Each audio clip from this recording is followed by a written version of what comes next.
Thanks for joining us for the interview portion of the Data Speaks competition, created in partnership with RFG 2018 and Sequent. I'm Nicole Doucette, a science communications specialist with Sequent, and I'm joined today by Rai from the University of British Columbia. Welcome. Thanks. Okay, Rai, your original abstract title was Splitting Obsidians, Striking a Balance Between Precision, Accuracy, and Preservation with SSLA ICP MS during Obsidian Artifact Provenance Studies. Wow. Wonder why we changed the title, huh? Yeah.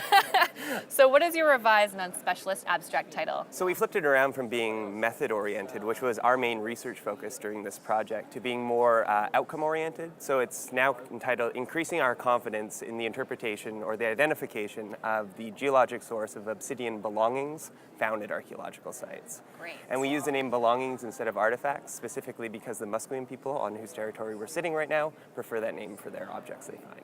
Awesome. Yeah. So what question are you trying to answer with your research? Well, as we do today, ancient peoples went around the landscape and collected resources for things like food and art and anything else, basically. And when archaeologists find those materials in archaeological sites, we can analyze them with multiple different techniques and connect them back to the sources from which they came on the landscape. There are multiple ways to do this, and you can do it better for some objects than for others. But what we're basically trying to do, and what we can break down the research question to be, is something like, where did ancient people collect resources from on the landscape, and how can we make interpretations of what we find in the archaeological record more reliable? Awesome. And so what concept does someone need to know to understand your research?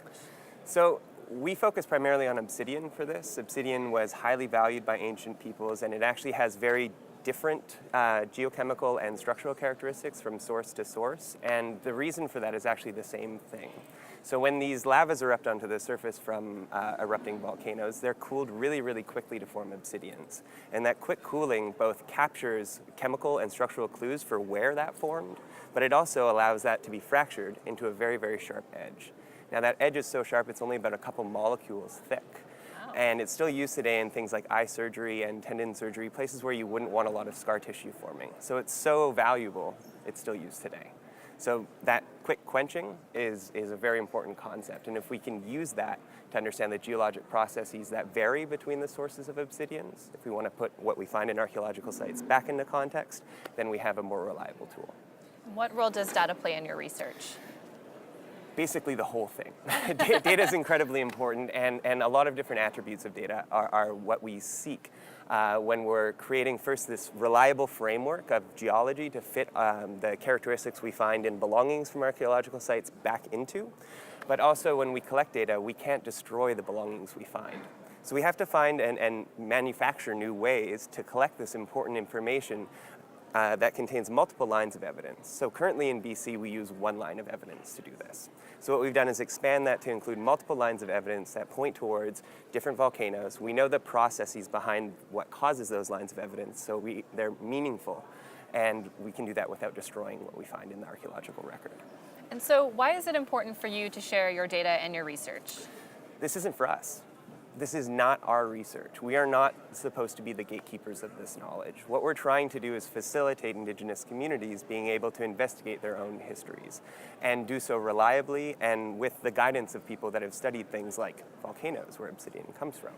So what we're trying to do is make it not only understandable and communicated well to the people with which we work, but easy to accomplish.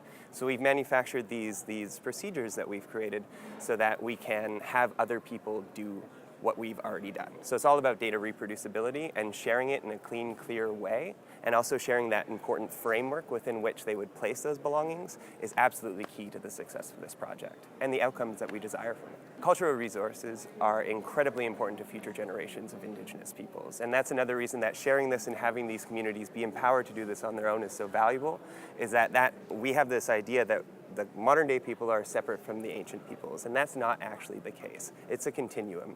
And being able to facilitate the investigation of that past record and being able to have them investigate their own cultural resources is incredibly important for continuing their cultural traditions forward.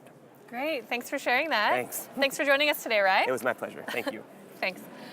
Once again, this is the Data Speaks competition at RFG 2018, created in partnership with Sequent. You can watch the videos on YouTube or Twitter, #CDataSpeak.